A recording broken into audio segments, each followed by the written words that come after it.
going back to this very deep, this radical discipleship that Christ enjoins.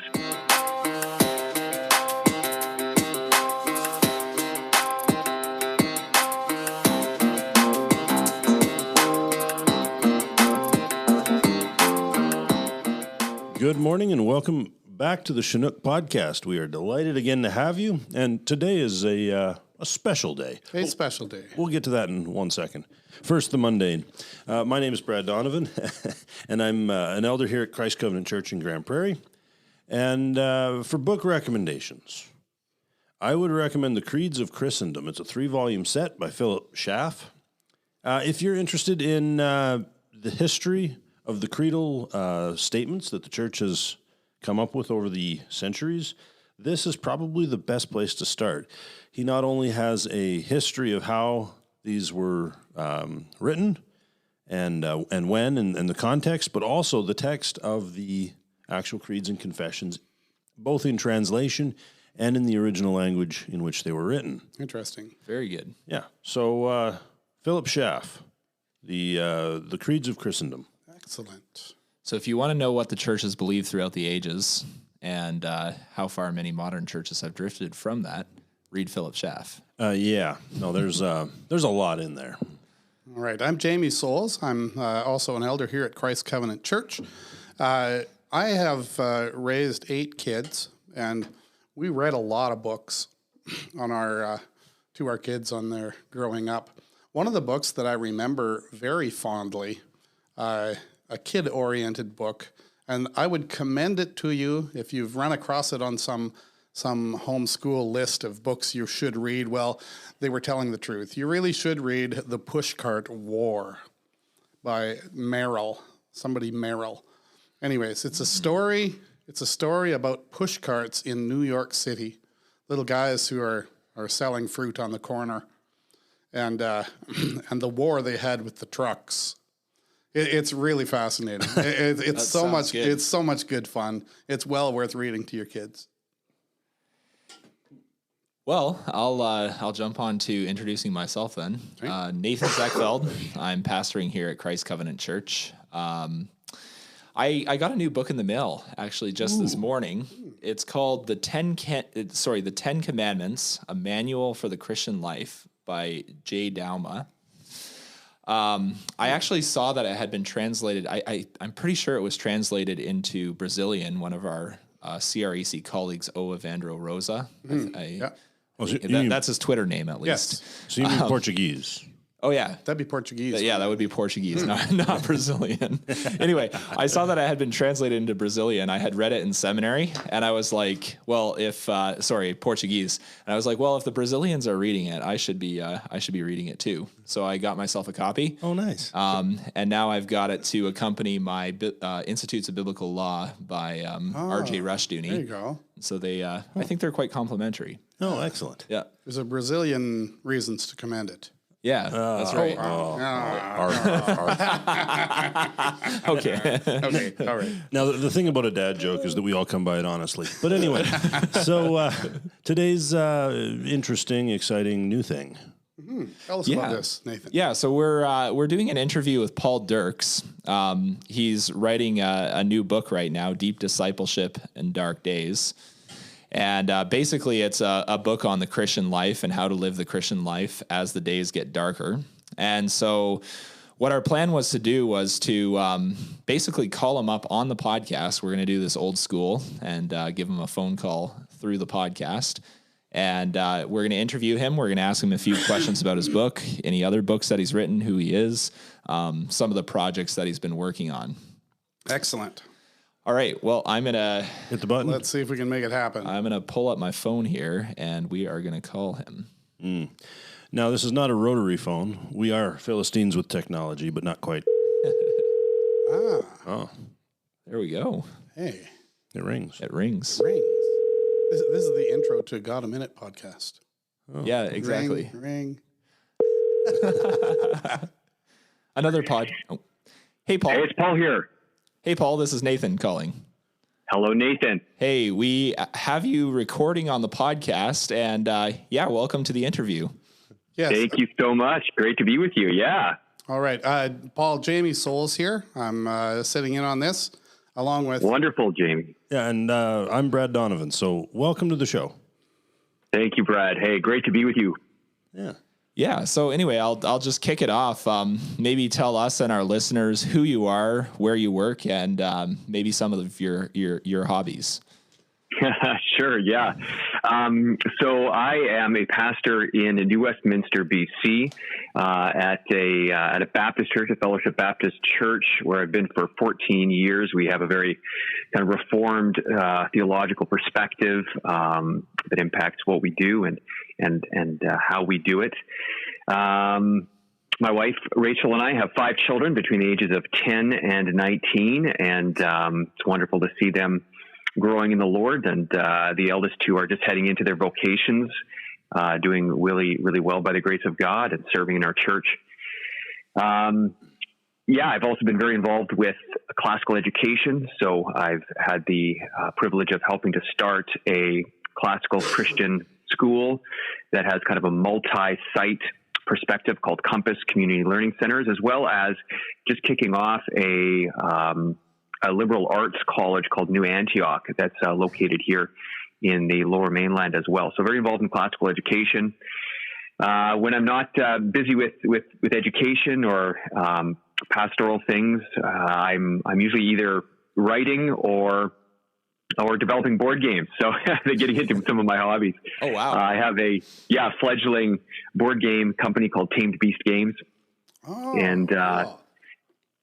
So I kind of go through fits and spurts when it comes to, I'll sometimes get in the mode where I'm working on the games. And so I'll do that, for a year, and then I'll kind of focus back in on some of my fiction writing. So I have a fantasy fiction novella that's done actually, but it's not going to be released yet until I get the subsequent novels. So it's a novella plus about a 4-part novel series that comes after it. And I'm about a third of the way through this 4-book novel series, and at least from the draft perspective. So fiction and board games.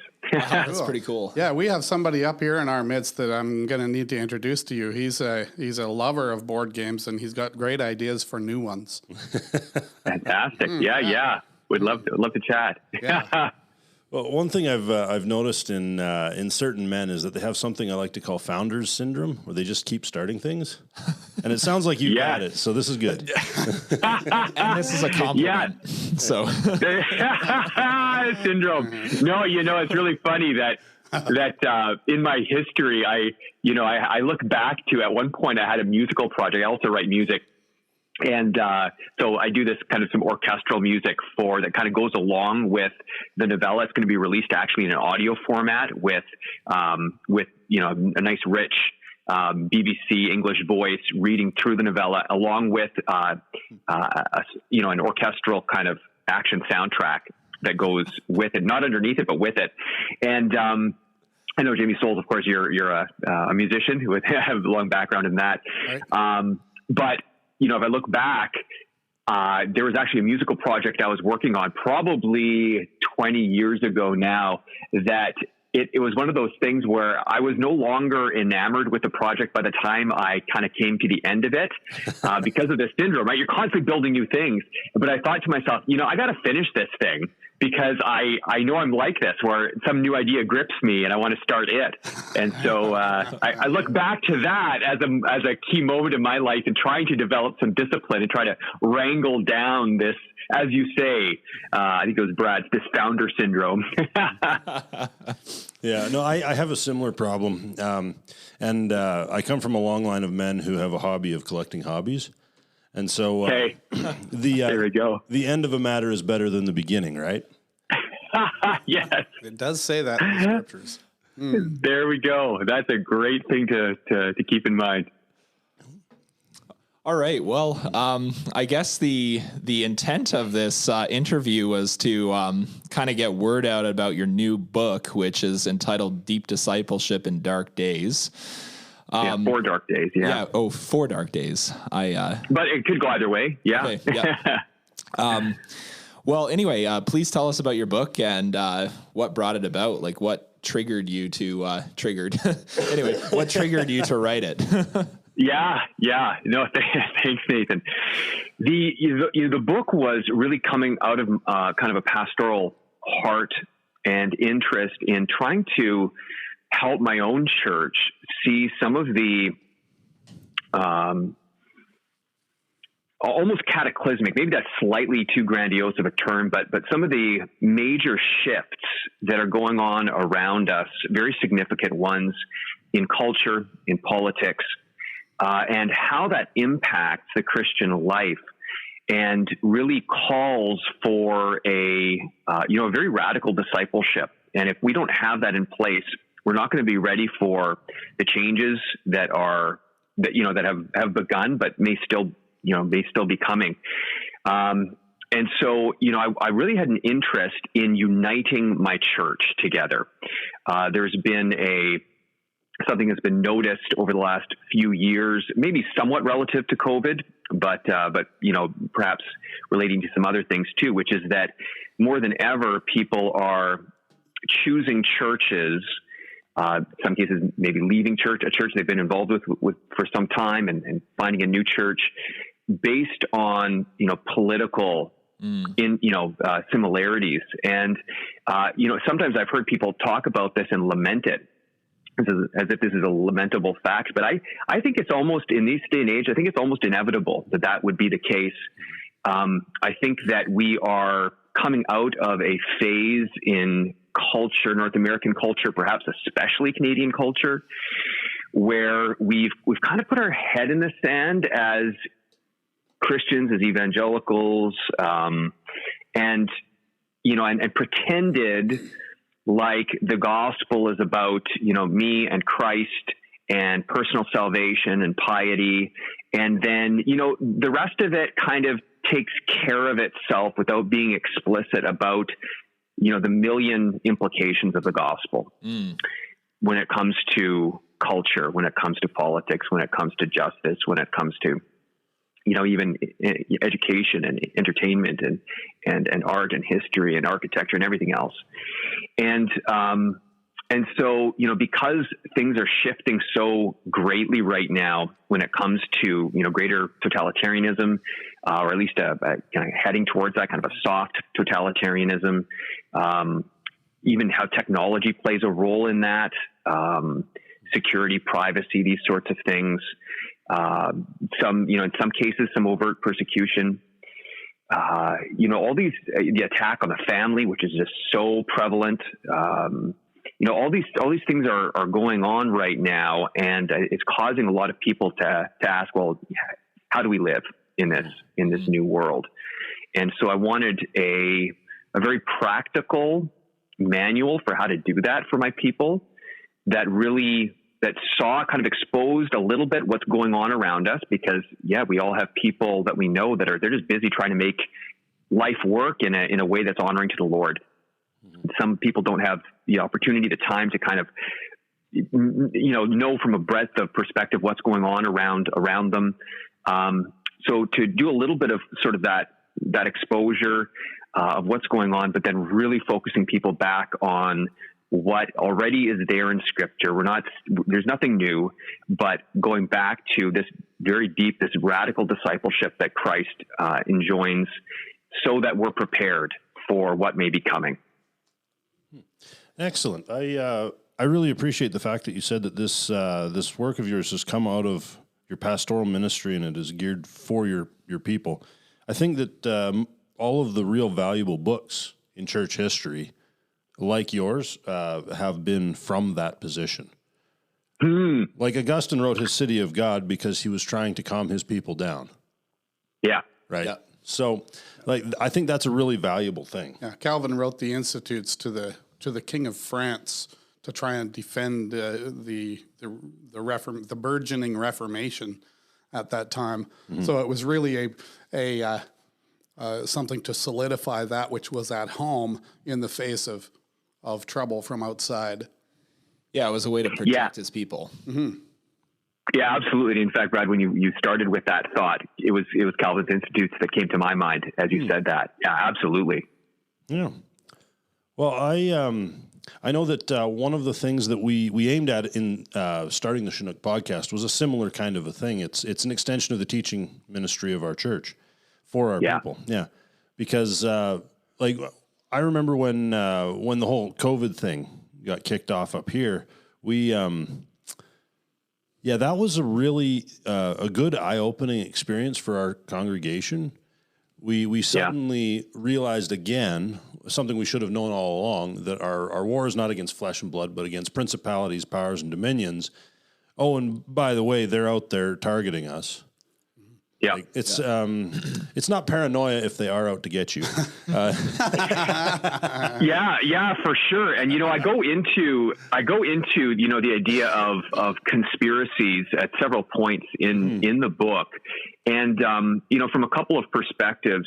But one is to, as you mentioned, assure people. To again affirm the fact that yes, there's a battle. Like we're a martial people, right? In this sense, and that's kind of what the first chapter of the book is about. By a sword, and that's important to wrap your mind around. That there's a sense in which we are a people of peace. There's also a sense in which we're a people of war. Prophetically speaking, when it comes to the war of the word and our battle against spiritual powers. But as there's this great quote from Francis Schaeffer, I don't know if I have it available kind of right at my fingertips here, but he says, listen, we have to understand that this still spills out on the earth. Mm-hmm. Which is what you're alluding to, that it's not as if that, our battle against spiritual powers is completely contained to the heavens and to our prayers and that kind of world, but it spills out in this world. And so, there are examples in the scriptures where people actually, there was some detriment to them because they didn't see the conspiracies that were around them. And I think it was Gedaliah, right? Yep. With Jeremiah, the time of Jeremiah, and he, he didn't heed the warnings of the conspiracy that was around him. And he had a good start, but he failed to see what was going on. Or may think of the astuteness of Nehemiah in seeing the reality of Tobiah and Sanballat and those who are associated with them. And we need to see the conspiracies around us, and I think that's an important part of living faithfully actually right now. Yeah, and the the thing with Nehemiah and Ezra is when those guys are rebuilding, particularly the wall, they worked with a sword in one hand and their tool in the other. Mm-hmm. Yeah, amen. They were prepared for action, but they were busy rebuilding. And I mean, it's Psalm 110 or is it Psalm 2? Psalm 2. The kings of the earth and the captains set themselves together against the Lord and his Messiah. They conspire. They conspire. Yes. Yeah. Which, and again, we also, in the Lord's Prayer, we pray, your will be done on earth as it is in heaven, right? This is what we're asking God to do. We're asking him to bring the city of God or the kingdom of heaven onto earth in more and more full ways. And our enemy, Satan, he knows that. Yeah. I mean, he knows what we're asking, and so he's going to do what he can to frustrate, prevent, and thwart. But So absolutely. I would be interested to hear, Paul, the Baptist perspective that I've grown up with didn't have that kind of vision. It wasn't necessarily to the Baptist was the problem. I don't think it's just maybe that's the circle in which I grew up. But in order to develop the kind of vision that sees everything, where you're looking at trying to enable your people to grow to be more like Christ in dark days, and you're looking at it not just in terms of the spiritual thing in your heart, but that it has to do with everything that you're facing. Tell me about the development of that sort of an idea in your head, because I'm just thinking back to the evangelicalism of the 1970s and the 1980s in which I grew up, where there was not, like everyone was looking internal. All our hymns taught us to look at our navels and and not outwardly. Yeah. But talk to me about how, or if that was a change in you, or if that's something that's been deep in your thinking for a long time. Yeah, that's a really good question, Jamie. I think that I think part of it is was kind of theological growth, and even some of the reading that I had, I've done. So I've for a long time I have done reading in the Reformers and the Puritans. Love the Puritans, okay. And of course you get this perspective, just constantly throughout the Puritans. This was the air they breathed.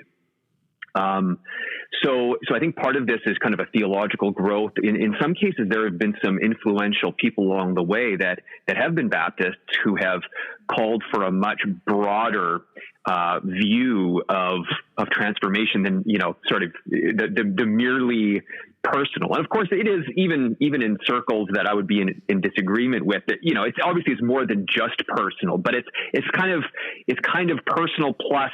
Maybe my spheres around me, right? It's not this comprehensive vision for the culture, for the world. And so Joe Boot was somebody that was quite influential in my life. I remember him putting out his first magazine, Jubilee. So this is going back a little ways now. Okay. And that was helpful for me as well, to just be able to connect some dots and to have some other people that were in the same stream of my own, denominational thinking and ecclesiological thinking, who had this comprehensive viewpoint for the world. But even before that, my eschatology. I think your eschatology does impact us to a fair degree on this question. And for a long time now, I've been, I came out of a dispensational background, but for quite some time now, I've been kind of a hopeful amillennial, and I am almost by nature a very optimistic person. So that I think helps as well.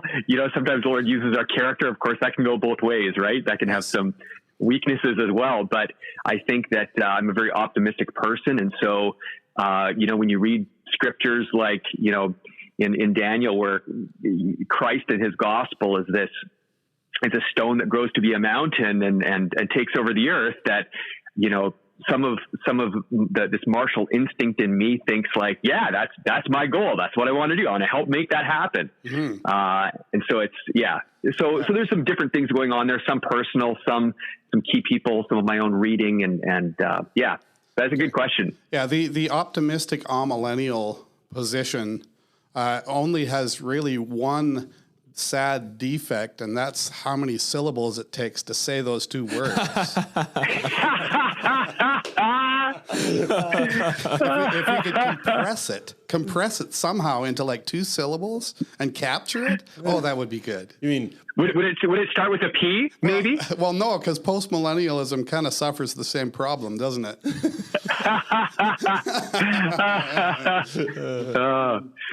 I think it's important to have at the very least, we need to repudiate an evacuation theology, as well as a view of the gospel that where it's just kind of me and Christ, and that's really all that matters. Those are the important things that we need to repudiate and have a larger vision. Yep. Yeah. Well, I wanted to ask you another question about your book in light of some of this conversation that we've already been having. There seems to be a theme of revolutionary and anti-revolutionary thought that you're discussing in this book. Something that I've been thinking about in the last couple of years is, Christians are trying to be faithful. They have to be awake. But it's something my dad's been warning me about is, you also don't want to head into zealotry or into revolutionary kind of thinking, which is very wise warning from a father, right? Maybe you've got some thoughts on that as well. Yeah, I mean, I think that we are revolutionaries in the sense of the spiritual battle that we're in, and I think that that's a helpful metaphor. Yes. For our our role to take up the sword of the word and to be prophets in our culture and to strike down the beast, as it were, and which threatens all of us, and not just even Christians, but the beast and his system threatens, and I'm using that in a very wide sense, of course. Right. He threatens our neighbors that don't yet know and love Christ, right? So there's a matter of justice there too. So I think that, the idea of the revolutionary might be helpful in the sense of a spiritual metaphor. Yeah. And in the sense of cultural reformation and the fact that that's going to take a backbone, that's going to take some courage. That's going to mean that we got to train some warriors in our homes. Our homes need to be not just havens, but headquarters, I say at one point in the book. But for me, this is a very kind of spiritual metaphor. And so, I'm not in favor of taking up arms. And there are some places where, especially you look south of the border, where there's a belligerence there that certainly wouldn't be my own perspective. I think that there's some significant dangers to that. And I think that we have to be careful that we don't idealize war. I guess I'll put it that way. And maybe I'm just thinking too grandiosely about this but I think of the movie, The Patriot, in which, have you guys watched that? Oh yeah. Yeah.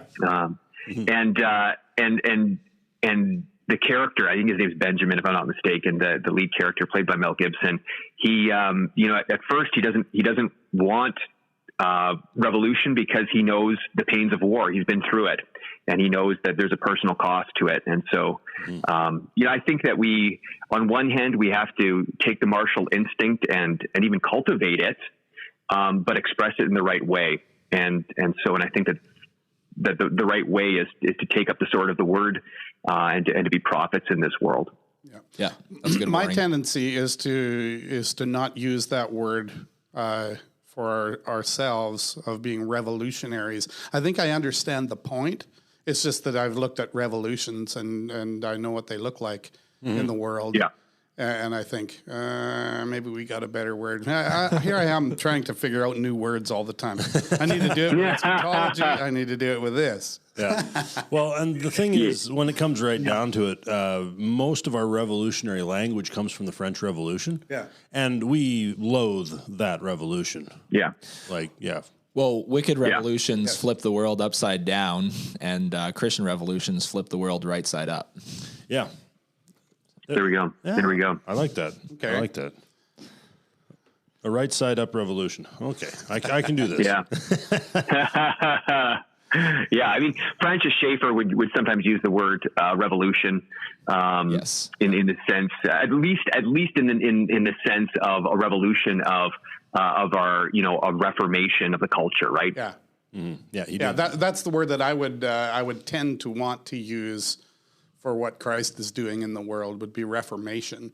Yeah. Yeah. But again, I mean, that's colored in the eyes of the world too. So let's pick one and let's run with it. Yeah. I think, for me, Jamie, I think that whether you use the word revolution or not is not the issue. The issue is that I think that, especially as Canadians, we tend to be a very peaceful people, right? We're the people that we throw that flag, that beautiful bright red flag on our backpacks. And as we travel the world, everyone loves us because we're so peaceful and we go around needlessly apologizing for everything. And so, that's not, there's some good aspects of that, but on the other hand, I think Christians need a backbone. Yep. Christians need to realize that there is a fight, and it's not with a physical sword, and so some sort of martial metaphor, I think, is needed with our people to help them see what they're to do in this world because of our natural cultural default. Yeah, I agree very much with that. Yeah, 100%. And that, I think, is actually a character in the modern current context. I think this is actually a character defect where the Canadian church has adopted the cultural trappings of our society as if it was a virtue. And in this case, It's not. I mean, like when I was a kid growing up, so I was growing up in the 90s. I'm a bit younger than Jamie, naturally. And so when I was growing up in the 90s, right, this is like post-Morgenthaler. And I don't remember any sermons in the churches that I grew up in decrying that event. Wow. Right. Like, and for those of our listeners that don't know, I'm referring to the, basically when they let abortions happen in Canada. Yeah, when they struck down the law that prohibited abortion in Canada in the 1980s. Yeah, and the fellow that was famously pushing it was a fellow named Morgenthaler. And when he died not too many years ago, I had a little party at home. I was like, there's one of God's enemies so that's may down. all your enemies perish, O Lord. Yeah. So, but I don't remember growing up in any case where anyone from a pulpit anywhere said, "Hey, this is an enemy, and the church stands against this." Like I do remember, occasionally we're for life, we're against abortion, but never very specific, never martial. Yeah, no, that's a great thing, and that's certainly what I grew up with as well. Although, I should be careful here because our pastor that we had, he was very clear about, but it had a certain limit, and yeah, we need to. One of the things that I appreciate about the fact that we start our service every week with reading a psalm or a portion of a psalm and then praying it, is that you're forced into the kind of biblical language that I think we, especially as Canadians, find very uncomfortable, right? That the Lord has enemies, like the wicked, that they're going to be put under our feet. We're going to, Psalm 18, thrust them through so that they were not able to rise. Yep. This is the kind of language that God teaches us to use and pray. And we need to train our people how to do that, because if people do not repent, there is absolutely a judgment, and that judgment is good and it's worth celebrating. Yes, indeed. We sing those. Again, if people don't repent. Yeah. We sing those psalms heartily up here. Oh yeah. Lots and lots of them. That's good. we were singing a version of Psalm 88 on Sunday. Yeah. That was good. Okay. Yeah. And right on. We had one of my wife's friends was attending with us, and she normally attends another church in town.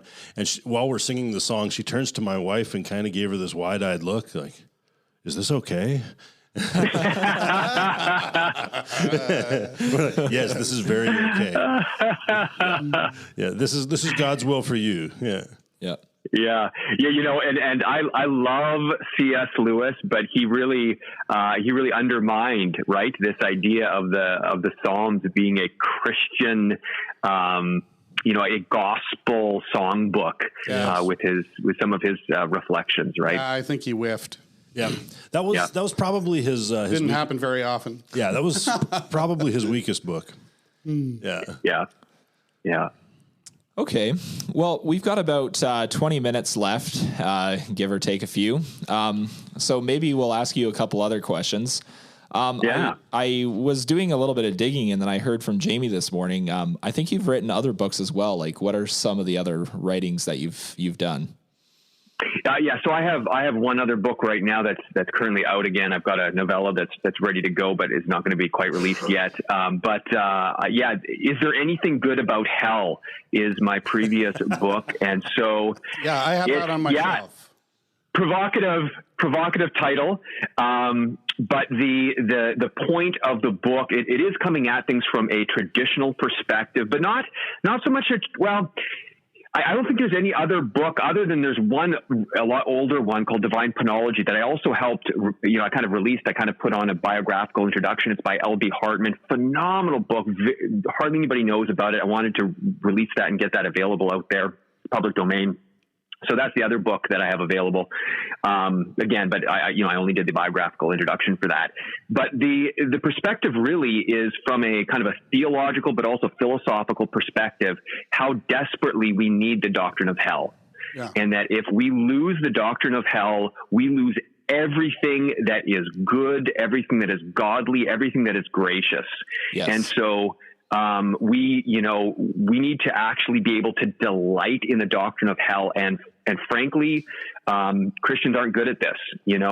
I do start the book. I do start the book with, why it is that we're uncomfortable with the doctrine. And there are some good reasons we're uncomfortable with it. We don't jettison all of that, but at the same time, we've got to arrive at the place where God is glorified in hell and with hell. And so, if that's the case, then what is it that we need to grasp about it too, that we would glorify our Lord and ultimately the Lord over hell? That was one of those words that when I was a child, you weren't allowed to say. Okay. What's the word hell? the place that shall not be named. Yes, the place that shall not be named. Yeah, I mean, I think one of the hopes with the book, other than just thinking, in a theological kind of comprehensive perspective about hell, is that pastors would once again be preaching regularly about hell, that when there's those places in this, in the sermon where they're touching on the gospel proper, that call to repentance and faith, that they would include in that warning of hell and be specific about it, because I think that's yes. I think it's helpful. Yeah. The, Paul in Romans, he talks a lot about, being slaves to sin, being under death, being under the law, which brought death. Jesus talks about being cast off into the fire and burned. Right? That's John 15, I believe. Yeah. Where he's talking about the vine and the branches. He's like, hey, if you don't bear fruit, I'm going to light you on fire. And that does. We need to recover that. I agree with you. You're turning out to be very brilliant. I like you. So anyways, there we go. I'd encourage if you have any listeners that are interested, and check the book out. It's available at Amazon. Okay, sounds good. I do have that one on my shelf. Okay. I was actually given it by, I think, a friend of yours down in the Lower Mainland that I ran across. Oh, Tracy Horvath, maybe. That lady. Yeah. Oh, that's great, Jamie. Yeah. Okay. Very good. Very good. There we go. I heard you say that in the background. I was trying to think, that's interesting. Not that I know everybody that has the book, but you find out who your friends are by who's reading your books. That's right. I understand that mentality really well. Yeah. Yeah. So, yeah. Okay. So one other thing that I wanted to talk about before we end our interview is the way I first heard about you was, my uncle knows you quite well. But then he told me about the Woman Means Something campaign. Could you tell us anything about this campaign? I think it's a good example of deep discipleship in dark days. Yeah. Thank you, Nathan. Yeah. So the Woman Means Something campaign was begun 7 years ago, almost it must be almost to the day probably, but I mean, it's close, like right in that same time frame, because Bill C-16, which was the legislation that put gender identity and gender expression into the Human Rights Code, had just passed through the House. It had happened kind of without anybody knowing about it, very kind of under wraps, and as so many of these pieces of legislation were. I mean, there's examples here in BC of that as well, and it just kind of came across my desk. I'd already been involved in some issues of sexual orientation and gender identity, and doing a lot of research, even in the peer-reviewed secular literature on these issues, to try to apologetically take the Christian worldview and present it. With this other empirical perspective as well. I've continued to do quite a bit of that, but I just thought to myself, okay, who else is going to be ready to get up and running on this? I just kind of felt like God kind of put his finger on me at that point and said that this is you need to do this. And so began to engage with senators, writing all sorts of emails to senators and trying to make phone calls and trying to connect.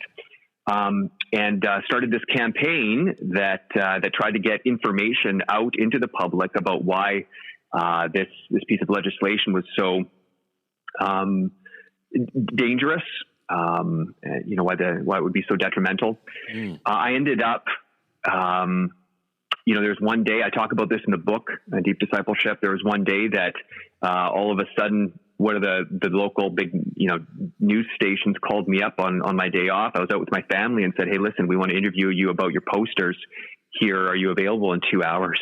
And just thinking at that moment, oh boy, I know where this is going to go. I know how it's going to get twisted. I know, but at the same time, I started this, right? I gotta go through with it. So yep. I actually made a decision at that point that I would always, and I've kept to this day, that if the media calls me up, I will speak.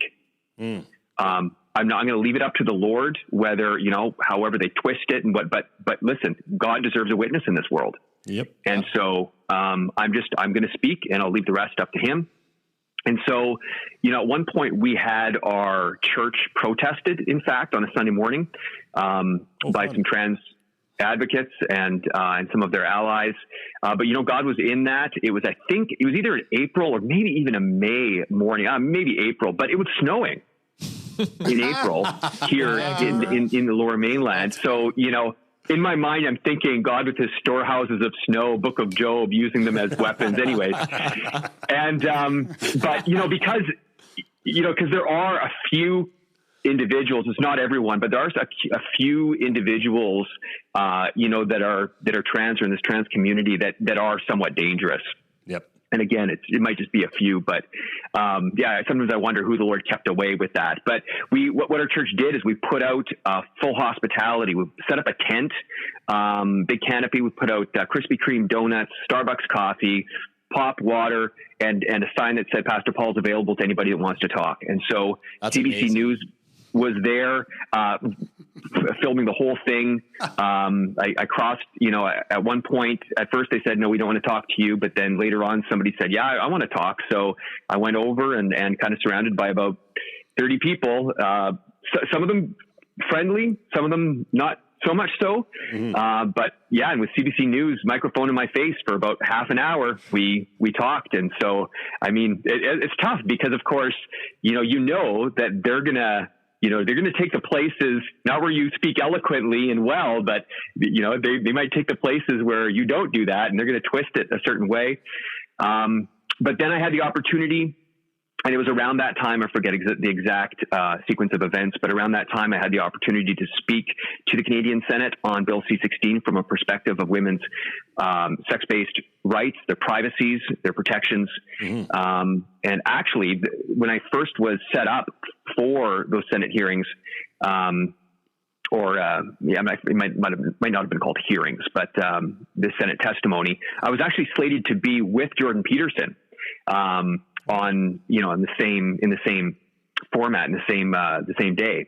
But as it turned out, because my perspective aligned more with some of the feminists, as far as what they were, the perspective, Peterson was more on the free speech side of things, right? Whereas I was more on women's protections and privacy. Right. So, and ended up speaking with actually another gal who's actually a great, I don't know if you know her, but Megan Murphy.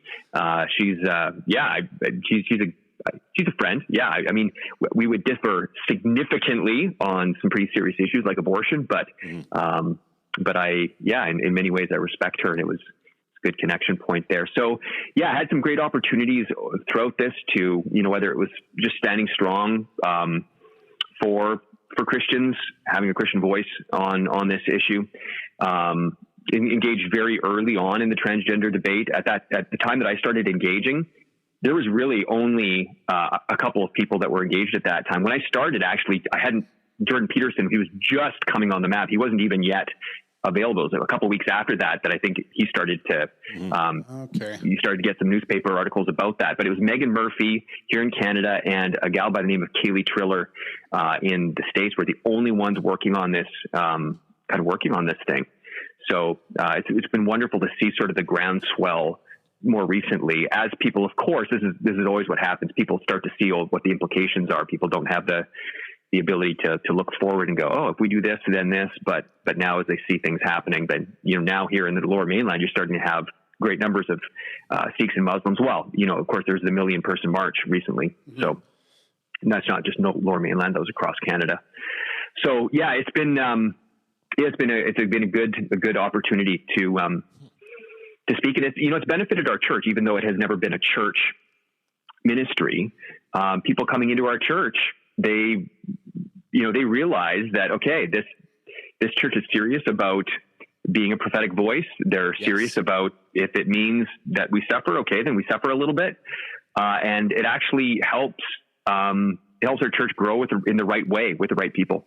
Mm-hmm. That's great. That's very good. Well, I was just going to say, you kind of beat Matt Walsh to the punch, because I think you put that out before Matt Walsh put his What is a Woman documentary out. Oh, by several years. Yeah, so, I mean, yeah, I mean, those of us who've been engaged on this topic for a long time, not just me, we've often used this phrase, what is a woman?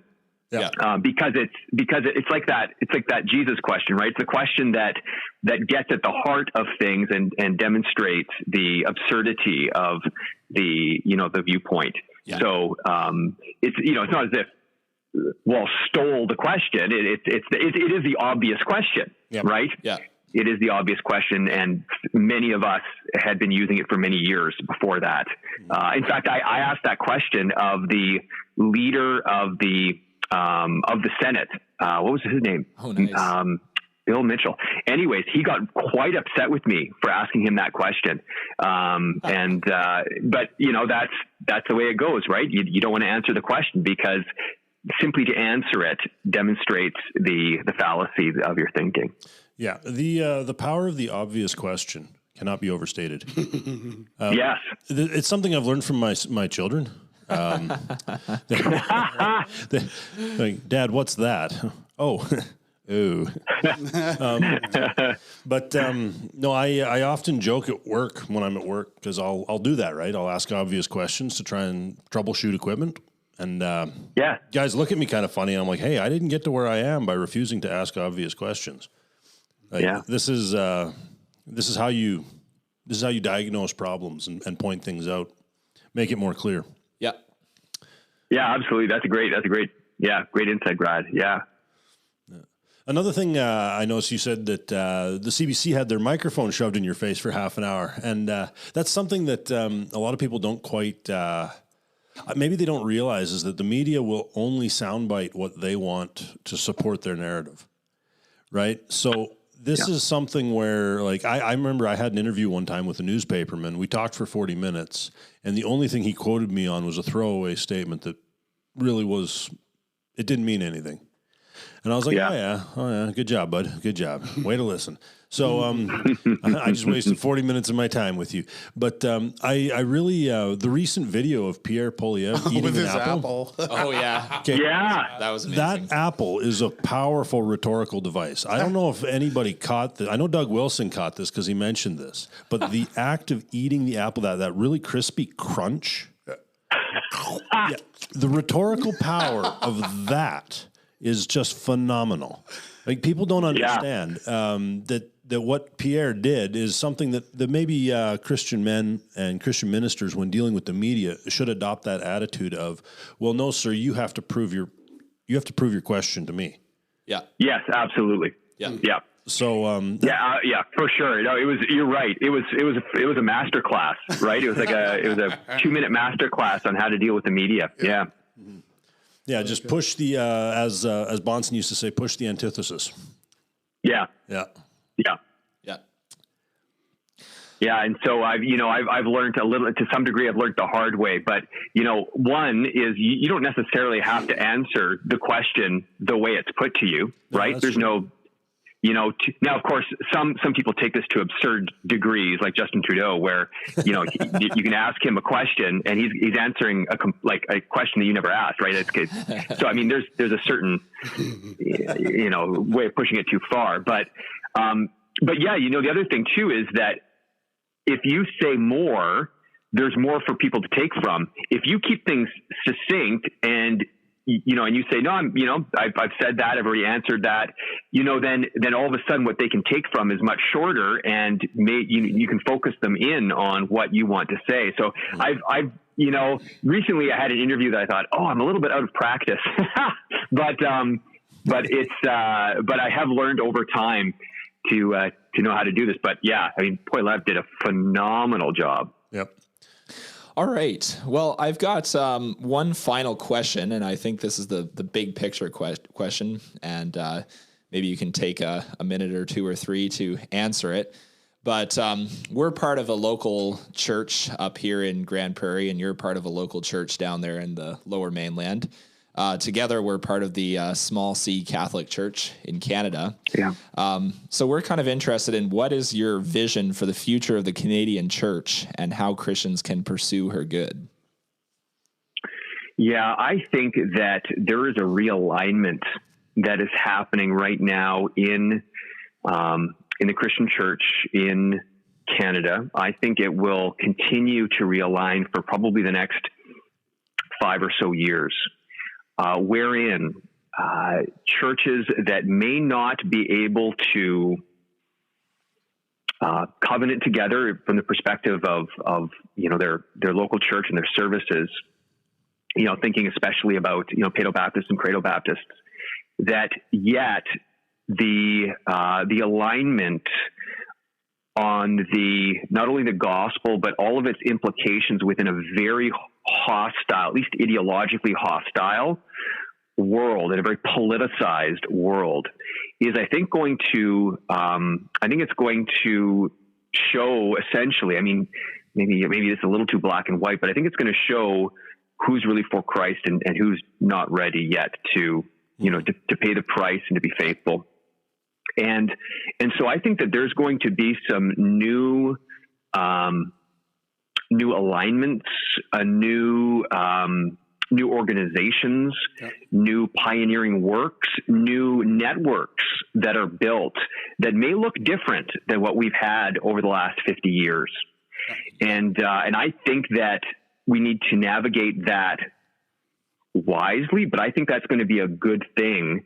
And if we are wise, and if we step into that rather than shun those connections, I think that we can build something that is united in the right ways for Canada and for the generations that come. I actually, even though, I've written a book about the dark days that may be ahead, I'm actually quite optimistic in the book, in the sense that we need to build right now. Yeah. We need to build right now because there is a future, unless the Lord returns very soon, there is a future that may lie beyond whatever this darkness is. And, I make no prognostications about what what the coming cataclysm may look like, how bad it might get, or whether maybe the Lord might be gracious and turn us back before it sort of hits some, desperate peak, of the darkness. And yet, regardless of whatever way that goes, if we will build in the right way right now, and if we will align ourselves with others and look for opportunities to, take others' arms and in this spiritual martial spirit, I think that the future is very bright, in spite of the fact that, you may look out and go, it's kind of bleak. No, I think that there's a great opportunity that lies in this moment. And so I continue to be optimistic, and I want that to be the perspective of my people, that, there's a great opportunity in this darkness. And one of my favorite verses, I quote this as I'm walking to church every Sunday morning, as I'm preparing to preach Isaiah 60, arise, shine, for your light has come. The glory of the Lord has risen upon you. For behold, darkness shall cover the earth, and thick darkness the peoples, but the Lord will arise upon you. His glory will be seen upon you. Nations shall come to your light, kings to the brightness of your rising. Then you will look up and see, your heart will thrill and be radiant. Your son shall come from afar, your daughter shall be carried on the hip. The wealth of the nations will be turned to you. And I start to lose it at that point. But, it's Lord, this vision. Amen. His vision of revival and reformation, even if it should happen as darkness comes over the earth. Wow, that's great. Well, thank you for sharing that, and thank you so much for coming on the podcast and joining us to talk about your vision and your books. Yeah, it's been a real blessing to hear from you, Paul. It's good to meet you, and good to hear the things that the Lord is doing in your circles. Are there places that people can go to look you up? Like where would someone go if they wanted to get hold of your books or of your? Thank you, Jamie. So dirksfamily.ca is where I have, it's kind of a jumping off point for whether it's work I've done in sex and gender stuff, my writing, some of my hobbies as well, dirksfamily.ca. And then currently the book is available at Ezra Press. Great. EzraPress.ca. It will be available on Amazon at some point, hopefully within a couple of weeks. But right now, EzraPress.ca, although if you've got listeners in the Lower Mainland, they can look me up, just even send me an email, paul@dirksfamily.ca, and I'd love to get a book into their hands. Excellent. Great. All right. Well, thank you very much. Yeah, thank you very much for coming on, Paul. It's been a blessing. Thank you so much. I really appreciate it. Yep. Okay, have a good day. God bless. God bless you. Bye. And you want to close up this podcast episode, Jamie? This is the first time we've done an interview with anybody. Yeah. So this is an interesting format, interesting way to do things. So we are here at the Chinook Podcast. We exist because we want the Lord Jesus to pour out his Spirit on Western Canada and revive her like a Chinook in the winter, where he comes in and melts everything. Lots of frozen Albertans need to be thawed out by the Spirit of God and brought rejoicing into his presence with his church. And so that's what we're about. It's a blessing to be able to share this with you. And so we commit and we commend our podcast to you, and we commend that you gather with the people of God to worship. And we think that's the center of what needs to be done. So, blessings to you all. Have a great day.